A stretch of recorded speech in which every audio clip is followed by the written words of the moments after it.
نبی کریم صلی اللہ علیہ وسلم نے فرمایا، جو عورت اس حال میں فوت ہو جائے کہ اس کا شوہر اس سے راضی ہو تو وہ جنت میں داخل ہوگی۔ کسی کا بھلا نہ ہو سکے تو برا کرنے کی کوشش نہ کرو۔ دنیا کمزور ہے لیکن دنیا بنانے والا نہیں۔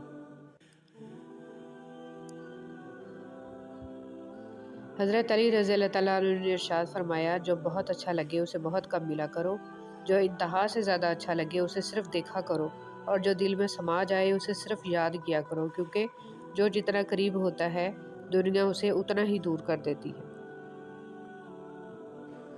لوگ کیا کہیں گے، یہ ایسی گھٹیا سوچ ہے جو اللہ کا ڈر نکال کے لوگوں کا خوف ذہن پہ غالب کر دیتی ہے۔ بد دعا صرف الفاظ نہیں ہوتے، جس کو دکھ دو اس کی آہ بھی بد دعا بن جاتی ہے، اور رب بہت انصاف کرنے والا ہے۔ حضرت علی رضی اللہ تعالیٰ عنہ نے فرمایا، جب لوگ غصے میں ہوں تو ان کی بات غور سے سنا کرو، کیونکہ اصل حقیقت تو تبھی پتہ چلتی ہے۔ حضرت ابو بکر صدیق رضی اللہ تعالیٰ عنہ نے فرمایا، درود پاک صلی اللہ علیہ وسلم اتنی تیزی سے انسان کے گناہوں کو مٹاتا ہے کہ اتنی تیزی سے پانی بھی آگ کو نہیں بجھاتا۔ جس کو اللہ نے دعا کی توفیق دی وہ قبولیت سے محروم نہیں رہ سکتا، جس کو اللہ نے استغفار کی توفیق دی وہ مغفرت سے محروم نہیں رہ سکتا، اور جس کو اللہ نے شکر کی توفیق دی وہ نعمت سے محروم نہیں رہ سکتا۔ بہترین ہم سفر کی سب سے بڑی خاصیت یہ ہے کہ وہ آپ سے اختلاف اور ناراضگی کے باوجود بھی آپ کا خیال رکھنا اور فکر کرنا نہیں چھوڑتا۔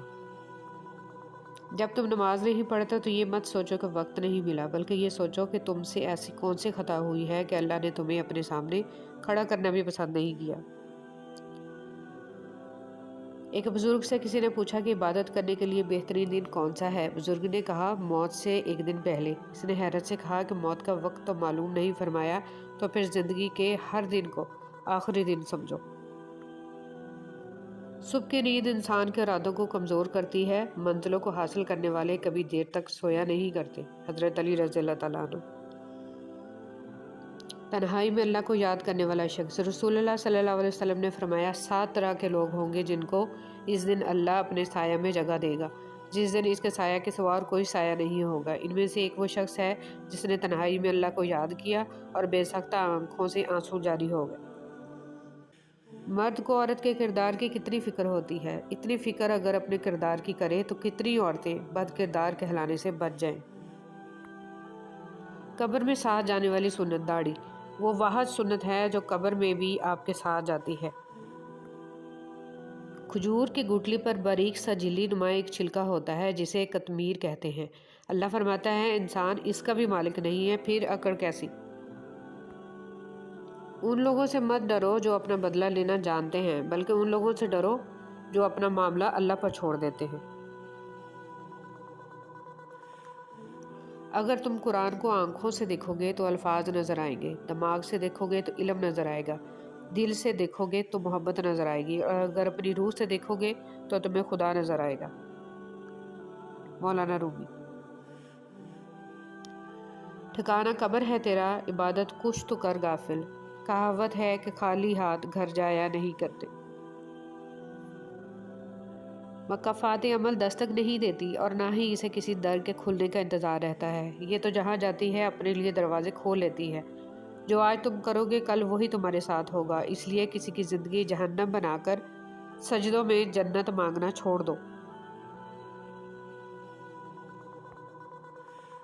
جب ہم کسی کے ساتھ زیادتی کر کے اس کا نقصان کر دیتے ہیں تو شاید ہم بھول جاتے ہیں، مگر وقت کبھی نہیں بھولتا۔ وقت وہی سب کچھ اور کئی دفعہ بڑھا چڑھا کر واپس ہماری جھولی میں گرا دیتا ہے۔ فرش والے لاکھ کہیں کہ یہ ممکن نہیں، مگر اس کی ایک کن پر میں نے تقدیریں بدلتی دیکھی ہیں۔ نکاح صرف 4 حروف کا مجموعہ نہیں ہے، نکاح ایک ذمہ داری ہے، ایک عہد ہے، ایک عہد اپنے آپ سے، اپنے ہمسفر سے، 2 گھرانوں سے اور اپنے رب سے۔ لہذا رشتے کا احترام کیجیے، اور یہ دنیا کا سب سے پاکیزہ اور سب سے نازک رشتہ ہے۔ کبھی کبھی زندگی اس جگہ آ پہنچتی ہے کہ آگے کوئی راستہ نہیں اور واپسی کا تصور کوئی نہیں، پھر معجزے ہوتے ہیں دعاؤں سے، اور پھر کن فیکون سے تقدیر بدل جاتی ہے۔ بس صبر اور اللہ پر بھروسہ ضروری ہے۔